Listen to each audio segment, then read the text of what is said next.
Centenas de pessoas em nosso país fazem coisas incríveis, e às vezes fazem isso quase em segredo. No auge de sua carreira, Cliff Richard foi uma das maiores estrelas que a Grã-Bretanha já viu.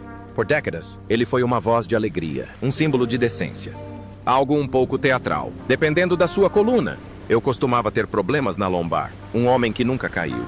Mas, em questão de horas, tudo desmoronou quando ele se viu no centro do maior escândalo de sua vida. O que se seguiu foi um período devastador que quase o destruiu.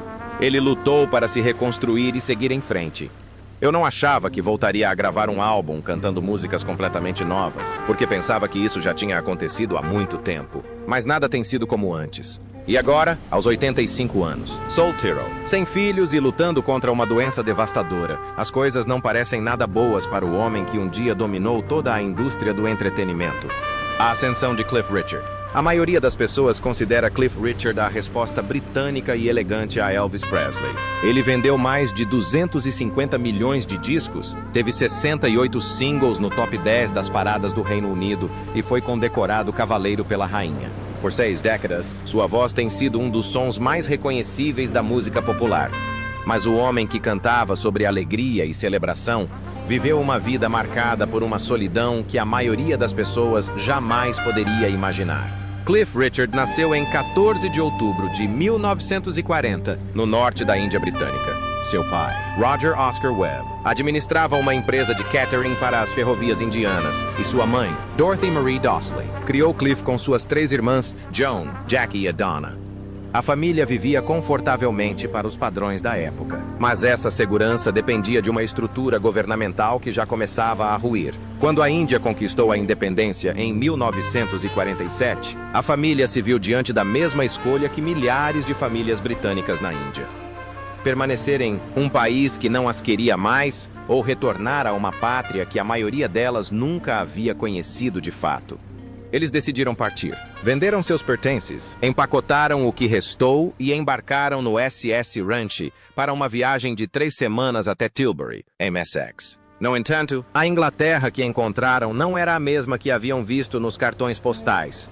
Não havia nenhuma calorosa hospitalidade à espera deles nas docas. Havia apenas uma casa geminada em Carshalton, Surrey, onde a avó materna de Cliff os acolheu temporariamente. De uma relativa riqueza na Índia, eles passaram a viver em uma situação mais próxima da mera sobrevivência na Grã-Bretanha do pós-guerra.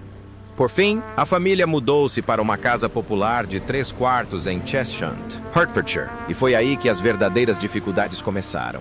Cliff dividia o quarto com 2 de suas 3 irmãs, e o dinheiro era tão escasso que a família elaborou uma estratégia especial para economizar. 3 vezes por semana, o jantar consistia apenas em chá quente e torradas polvilhadas com açúcar. Essa refeição não foi um deleite nem uma lembrança nostálgica. Era a única coisa que eles podiam pagar.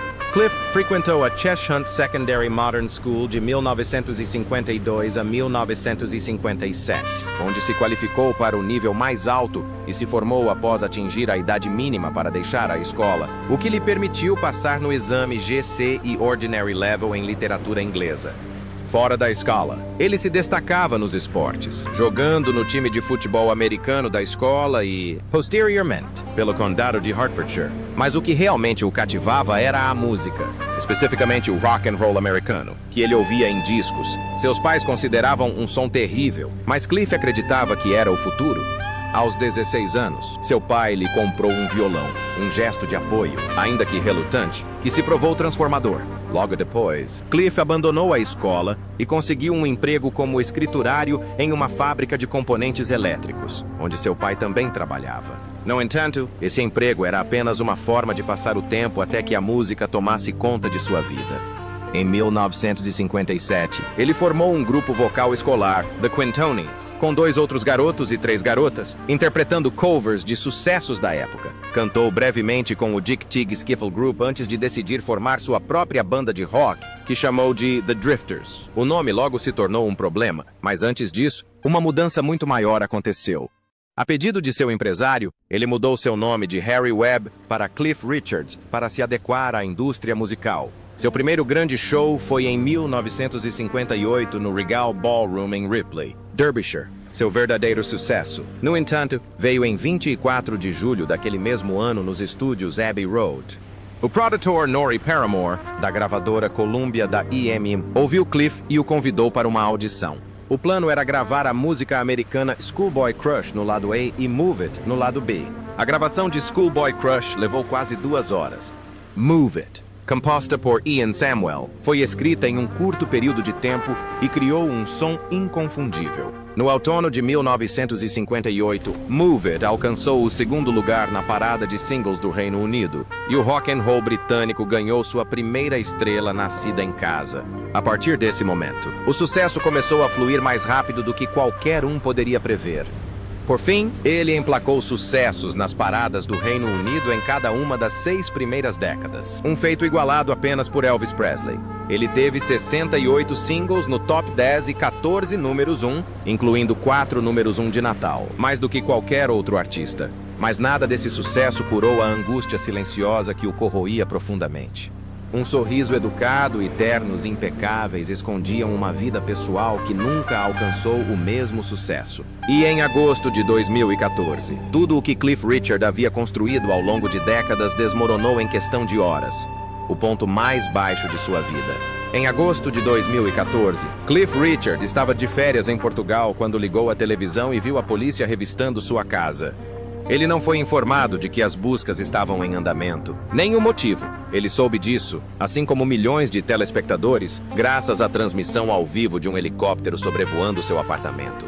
A história que levou a esse momento começou quase 30 anos antes, em 1985, em um estádio de futebol em Sheffield.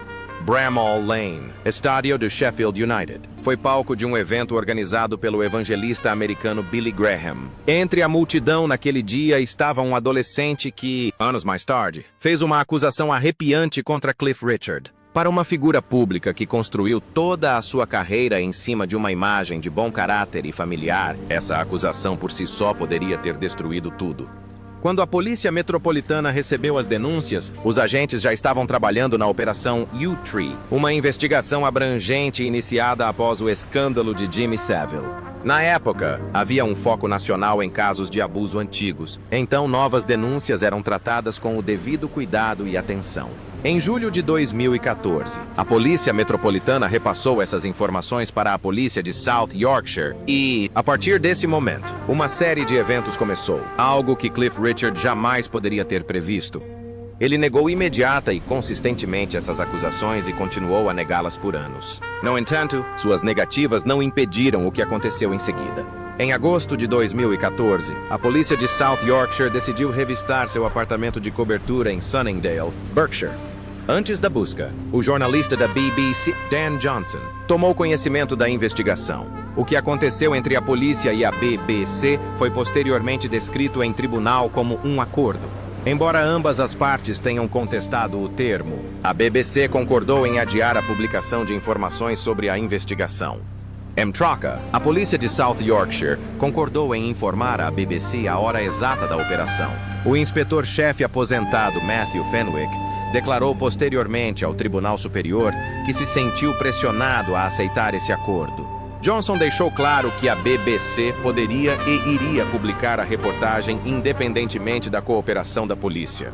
A polícia sentiu que não tinha outra opção senão colaborar com a BBC para controlar o horário da transmissão. Essa foi a justificativa, mas o resultado foi bem diferente para quem via de fora. No dia da operação policial, a BBC transmitiu imagens ao vivo de um helicóptero que já sobrevoava o local onde a audiência de Cliff Richard aconteceria. Testemunhas observaram policiais em sua propriedade. A cobertura jornalística o retratou, como afirmou posteriormente o advogado de direitos humanos Geoffrey Robertson, como um assaltante de bancos ou um assassino em massa. O homem no centro da ação assistiu a tudo de um quarto de hotel em Portugal, sem ter recebido qualquer aviso prévio. Ele estava a milhares de quilômetros de distância, enquanto sua casa era revistada ao vivo pela televisão. Após a operação policial, a BBC indicou sua reportagem para o prêmio de Furo de Reportagem do Ano da Royal Television Society. Ela não ganhou, mas a própria indicação teve consequências legais posteriormente. Durante 2 anos, a investigação pairou sobre a vida de Cliff Richard. Ele continuou a negar as acusações. O Ministério Público analisou as provas. Em 16 de junho de 2016, o CP, esse anunciou sua decisão. Não havia provas suficientes para justificar a acusação de Cliff Richard. Ele nunca foi preso. Ele nunca foi acusado. A investigação foi encerrada sem uma única decisão judicial contra ele. Mas o estrago já estava feito. A transmissão ao vivo foi assistida por milhões. A história repercutiu no mundo todo. Sua reputação, construída ao longo de 56 anos de trabalho incansável, foi destruída em um único dia. Em julho de 2016, ele entrou com um processo contra a polícia de South Yorkshire e a BBC. A batalha judicial durou quase 2 anos antes de chegar à Suprema Corte. Quando o julgamento começou, em abril de 2018, a previsão era de que durasse 10 dias. Depor teria sido doloroso, e revelar informações sobre a colaboração entre a polícia e a BBC teria sido ainda pior. Em 18 de julho de 2018, o juiz da Suprema Corte, Anthony Mann, anunciou o veredito. O tribunal decidiu que a BBC violou o direito à privacidade de Cliff Richard sem justificativa legal, de forma grave e sensacionalista. A polícia também foi considerada culpada. A indenização concedida foi substancial.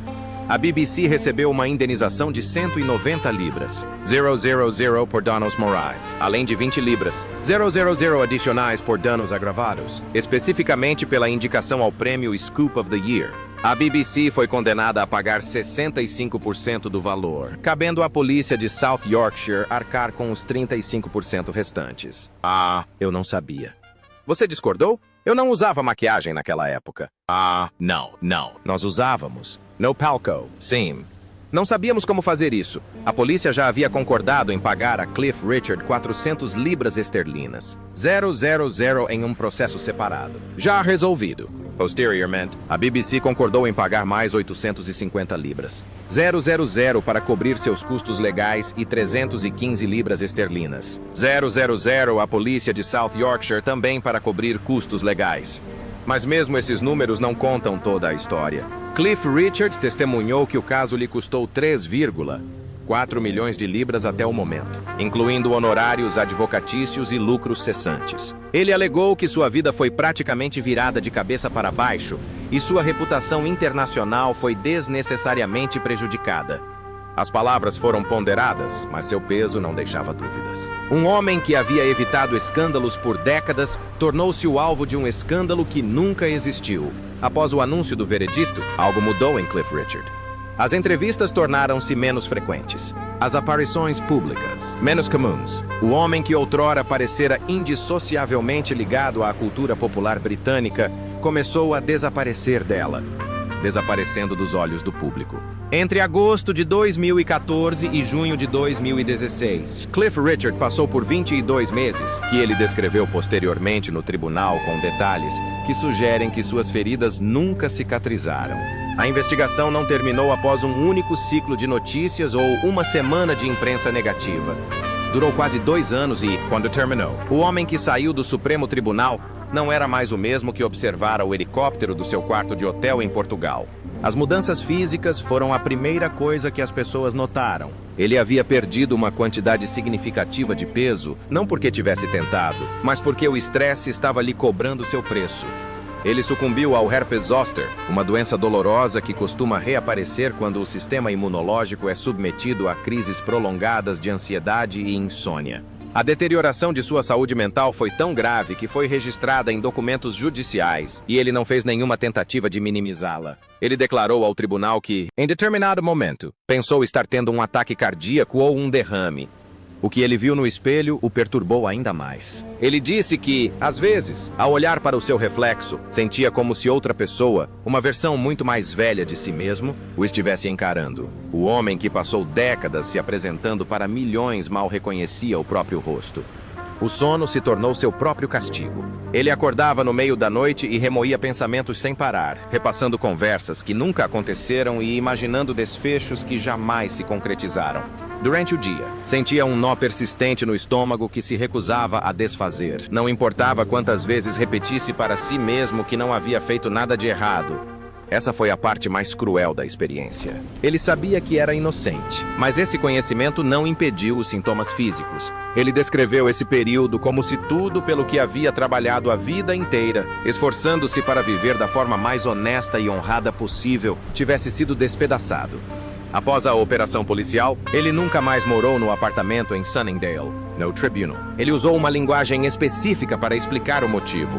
Ele disse que o apartamento havia sido contaminado. Em sua mente, o lugar onde a polícia revistou seus pertences ao vivo na televisão jamais voltaria a ser seu lar. Ele retornou apenas para empacotar suas coisas. E mesmo isso foi difícil. Ele testemunhou que já havia sido ladrão antes, e que essa experiência fora pior do que ser ladrão. Ao menos a invasão não está sendo transmitida pela televisão nacional quando vista de outro país. A retirada pública que se seguiu não foi uma decisão estratégica. Foi uma luta pela sobrevivência.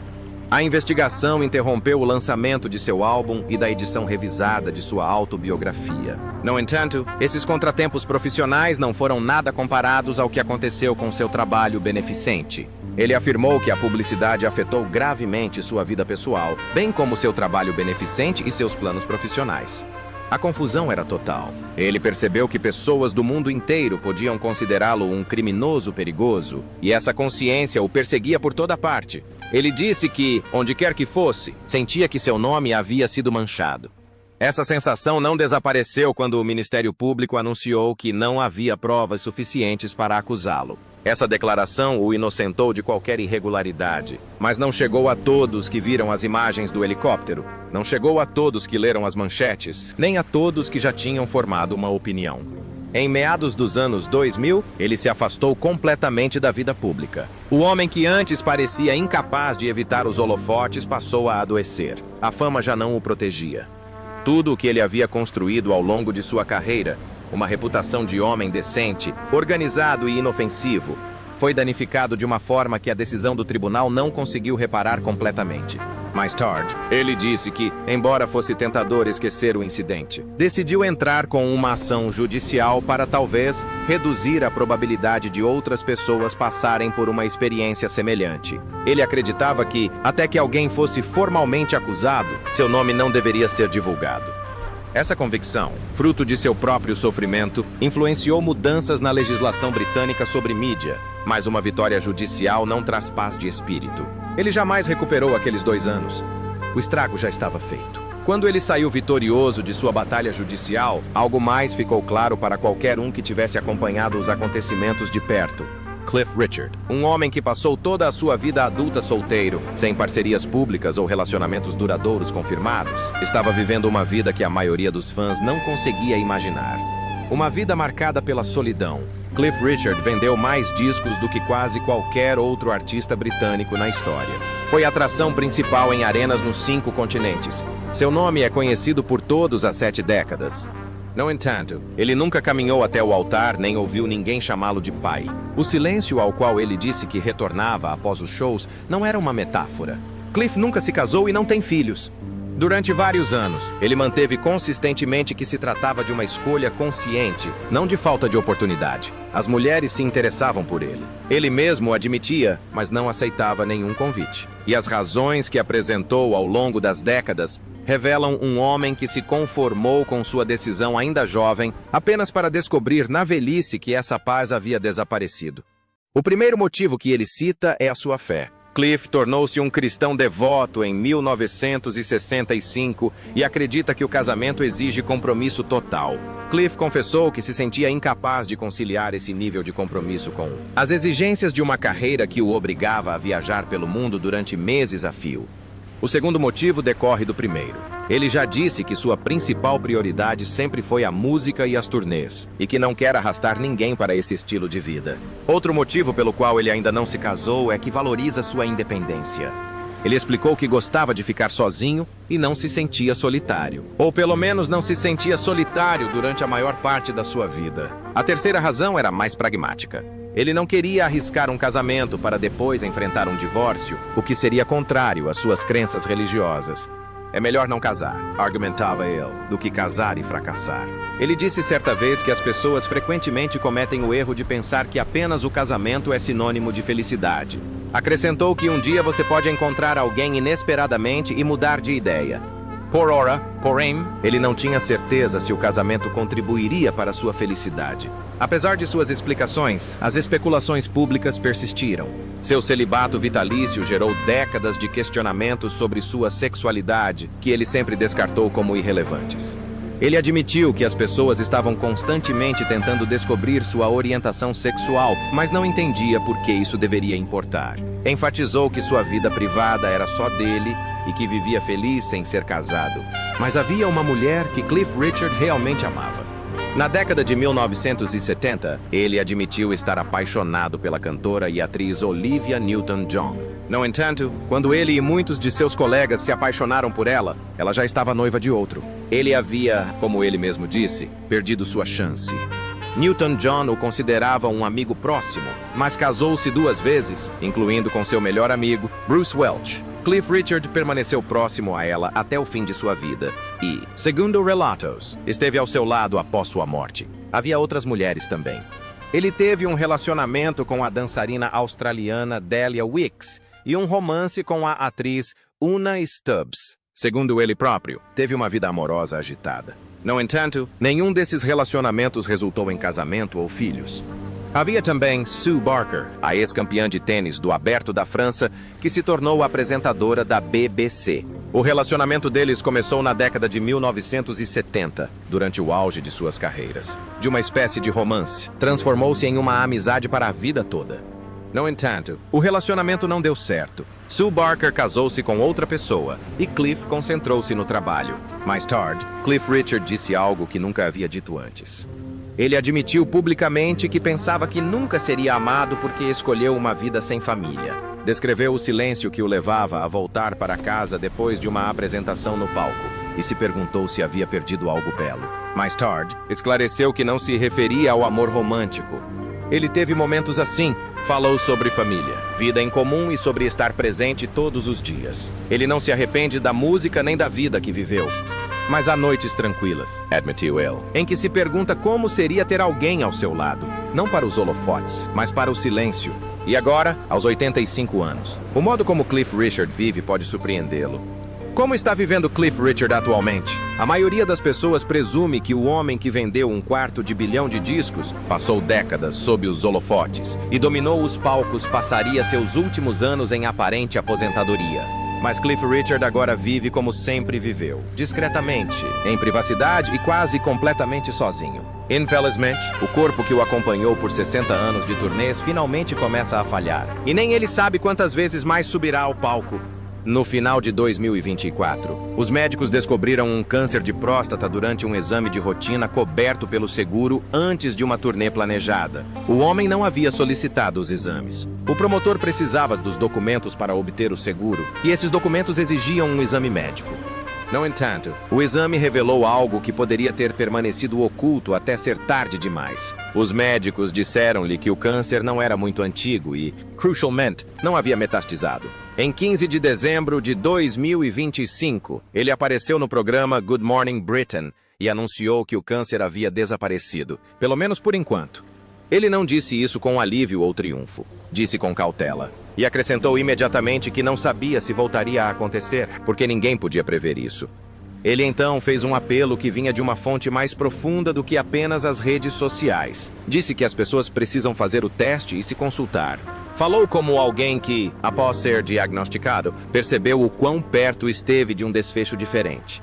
O declínio físico que os fãs testemunharam nos últimos anos não é sutil. Em 4 de dezembro de 2025, no Brighton Center, os membros da plateia assistiram atentamente e, posteriormente, descreveram o que viram. Cliff não conseguia se movimentar pelo palco como antes, e sua voz parecia fraca. Mas então, esses mesmos fãs notaram algo que surpreendeu muitos que o tinham visto se apresentar ao vivo recentemente. Sua voz está tão potente como sempre. Cliff claramente traçou uma linha divisória entre aposentadoria e aposentadoria. E essa distinção tem um significado para ele que pessoas de fora podem não entender de imediato. Ele não sabe se algum dia vai querer se aposentar. A palavra aposentadoria soa definitiva para ele, como uma porta que se fecha para sempre e fica trancada do outro lado. Mas parar é outra coisa. Parar significaria que ele poderia mudar completamente de ideia quando quisesse. Ele poderia ligar para o escritório e pedir algumas noites no Royal Albert Hall. E se o salão estivesse livre, ele cantaria. Aposentadoria não faz parte do seu vocabulário. Desistir é aceitável. Essa distinção permitiu que ele continuasse se apresentando sem a sensação de que cada turnê poderia ser a última, mesmo sabendo, no fundo, que a matemática está se tornando cada vez menos favorável. Em julho de 2025, um repórter perguntou se sua turnê pela Austrália seria uma despedida. Ele respondeu de forma tão direta que o jornalista hesitou. Disse que não sabia e que não estava mais pensando nisso. Ele acrescentou que, com a idade, suas habilidades provavelmente diminuirão. No entanto, não pode dizer exatamente quando isso acontecerá e não quer fazer suposições. Ele sabe que em algum momento terá que parar de fazer turnês. Admitiu que é exaustivo. As viagens, os hotéis, as noites, os fusos horários e o fato de que cada voo exige mais esforço que o anterior. Ele também observou que a idade traz imprevisibilidade vocal, um novo tipo de ansiedade para um homem que canta há 7 décadas sem se preocupar se sua voz estaria boa em determinada noite. Apesar do esforço físico, ele diz estar tão animado agora quanto na primeira vez que veio à Austrália ou à Nova Zelândia. A empolgação não diminuiu. Seu corpo simplesmente reage mais lentamente a isso. Em dezembro de 2025, ele concluiu sua turnê Can't Stop Me Now no Royal Albert Hall, em Londres. O nome da turnê tinha a intenção de ser rebelde, e de fato era, mas também representava algo mais complexo. Era uma constatação de um homem que havia sido repetidamente impedido por escândalos, pela lei, pela idade e pelo câncer. Um homem que, apesar de tudo, ainda se levanta. Não porque se levantar seja fácil, mas porque ficar parado ainda não é necessário. Ele vendeu mais de 250 milhões de discos, mas a geração do streaming já seguiu em frente. O palco é o único lugar onde sua lenda se concretiza fisicamente. É por isso que ele continua subindo nele, mesmo quando suas pernas doem e sua voz soa frágil. Ele já foi o solteiro mais famoso da Grã-Bretanha, uma figura envolta em infinitas especulações e um mistério silencioso. Agora ele é apenas um senhor de idade vivendo sozinho, cantando em público e esperando que algo aconteça. Você acha que Cliff Richard deveria se aposentar? Deixe sua opinião nos comentários abaixo. Se você gostou deste vídeo, clique em próximo, curta e inscreva-se no nosso canal para ficar por dentro das novidades.